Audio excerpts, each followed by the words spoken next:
నేను ప్రత్యేకించి ప్రస్తావించాను. సుదీర్ఘ సముద్ర తీరం ఉన్నటువంటి మనం ఈవెన్ ఆంధ్రప్రదేశ్ భారతదేశంలో గుజరాత్ సెకండ్ ప్లేస్, యాక్చువల్గా మనమే నెంబర్ 1, 1000 కిలోమీటర్లు, వాళ్ళకి 800 కిలోమీటర్లు. కాకపోతే వాళ్ళు ఎప్పుడో దాన్ని వాడేసుకున్నారు, మనం ఇప్పుడు వాడుకునే ప్రయత్నం చేస్తున్నాం. ఓవరాల్గా కంటైనర్ షిప్స్ అంటే కంటైనర్లు షిప్లో లోడ్ చేయడానికి కావాల్సిన కంటైనర్ తయారీ ఇప్పుడు భారత ప్రభుత్వం ముందుకు వచ్చిందని చెప్పుకున్నాం కదా. ఇప్పుడు అందులో కీలకమైనటువంటి అడుగులు పడుతున్నాయి.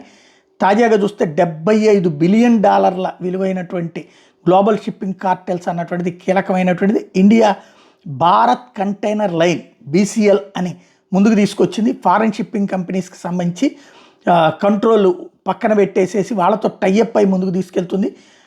6 లక్షల కోట్ల రూపాయలు యాన్యువల్గా మనం చెల్లిస్తున్నటువంటి దాన్ని ఇండియన్ కంపెనీలకే ముందుకు వచ్చేటట్టు చేస్తున్నారు. దాంట్లో shipping corporation of India 30%, container corporation of India 30%, Sagarmala finance corporation 20%, Jawaharlal Nehru port authority 10%, Chennai port authority 5%, Chidambaranar port authority 5% కలిపి పెట్టుబడులు పెడుతున్నాయి. దాంతో ఇప్పుడు భారతదేశంలోనే తయారు చేస్తారు, లేదా అవసరమైతే కొనేసేసి ఇక్కడి నుంచి అద్దెకిస్తారు.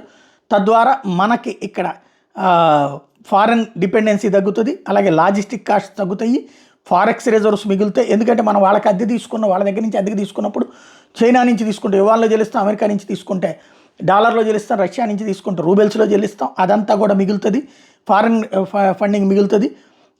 పోర్టుల మీద వాళ్ళ ఆధిపత్యం తగ్గేటటువంటి పరిస్థితి వస్తుంది ఓవరాల్గా చూస్తే. అలాగే షిప్ బిల్డింగ్ పరిశ్రమ అన్నటువంటి భారతదేశంలో భారీగా ఎదిగేటటువంటి అవకాశం ఏర్పడింది.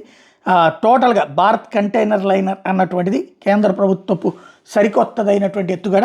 దాంట్లో మనం ఆంధ్రప్రదేశ్ కనుక కాస్త బాగా జాగ్రత్తగా చొరవ తీసుకుంటే అద్భుతంగా వినియోగించుకోవచ్చు.